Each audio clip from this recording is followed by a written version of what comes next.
স্মিতাই এইখন ঘৰৰ পৰা ওলাই নাযায়। তো এই কথাটো মই কিহৰ কাৰণে কৈছোঁ সম্পূৰ্ণ ভিডিঅ'টো চালে আপোনালোকে জানিবলৈ পাব। কিন্তু তাৰ আগতে যিসকলে চিৰিয়েল চাই ভাল পায় আৰু তেওঁলোকে যদি এতিয়ালৈকে এই চেনেলটো ছাবস্ক্ৰাইব কৰি লোৱা নাই তেতিয়াহ'লে চেনেলটো ছাবস্ক্ৰাইব কৰি লওক, কিয়নো প্ৰতিদিনে চিৰিয়েলবোৰ আপডেটে এই চেনেলটোত আহি থাকে। নয়নাই যিহেতু গুৱাহাটী খণ্ডতে কস্তুৰীক টেবলেট কথা খাবলৈ কৈছিল, নয়নাৰ টেবলেটবোৰ দামী বুলি কৈছিল আৰু তাৰ কাৰণে কস্তুৰীয়ে সেইবোৰ ৰিজাল্ট উলিয়াইছিল আৰু সেইবোৰ উলিয়াৰ পিছত এতিয়া কস্তুৰীয়ে নয়নাৰ ওপৰত বিশ্বাস নাৰাখি ডক্তৰলৈ ফোন কৰি কথাবোৰ সুধিব আৰু ডক্তৰেও এতিয়া সেইটোৱে ক'ব আৰু সেই টেবলেটবোৰ বেয়া নহয় বুলি ক'ব, কিয়নো এতিয়া চিৰিয়েলখন শেষ হ'বলৈ বেছি দিন নাই আৰু তাৰ কাৰণে নয়নাই এতিয়া বেয়া নকৰে আৰু নয়নাই সঁচাকৈয়ে এইবাৰ ঠিক হৈছে।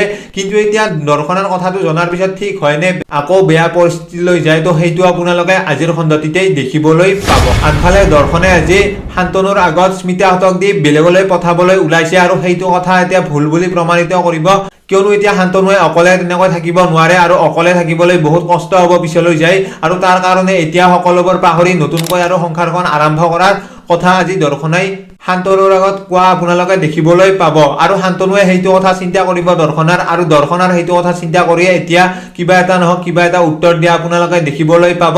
কিন্তু এতিয়া প্ৰান্তনুৱে দৰ্শনাৰ কথাটোত সন্মতি নিদিব, কিয়নো এতিয়া স্মিতাহঁত তেওঁলোকৰ ঘৰত আকৌ থকা মানে আকৌ নতুন এটা ষড়যন্ত্ৰ বা এতিয়া নতুন এটা খেল আৰম্ভ কৰা আৰু সেইবোৰ কথা এতিয়া চিন্তা কৰিব প্ৰান্তনুৱে। কিন্তু এতিয়া দৰ্শনাৰ কথাবোৰ শুনি শেষলৈ যায় হয়তো স্মিতা আৰু নুপুৰে সেইখন ঘৰতে থাকিব, বেলেগলৈ যাব নালাগে, দিল্লীলৈ যাব নালাগে। তো তেনেকুৱা আপোনালোকে আজিৰ খণ্ডটিত দেখিবলৈ পাব। কিন্তু এতিয়া দৰ্শনাৰ কথাবোৰত কোনে কোনে মান্তি হ'ব বা এতিয়া শান্তনুৱে বাৰু মান্তি হ'ব নে নহয়, তো সেইটো আপোনালোকে আজিৰ খণ্ডটিত দেখিবলৈ পাব। তো আপোনালোকৰ কোনে কোনে এই ধাৰাবাহিকখনৰ আজিৰ হ'বলগীয়া খণ্ডটি চাবলৈ নিৰপেক্ষাৰে বাট চাই আছে তেওঁলোকে কমেণ্ট এটা কৰি জনোৱাৰ লগতে ভিডিঅ'টো যদি এতিয়ালৈকে লাইক কৰা নাই লাইক এটা কৰি দিব। তো আজিৰ ভিডিঅ'টো এইখিনিয়ে, ধন্যবাদ।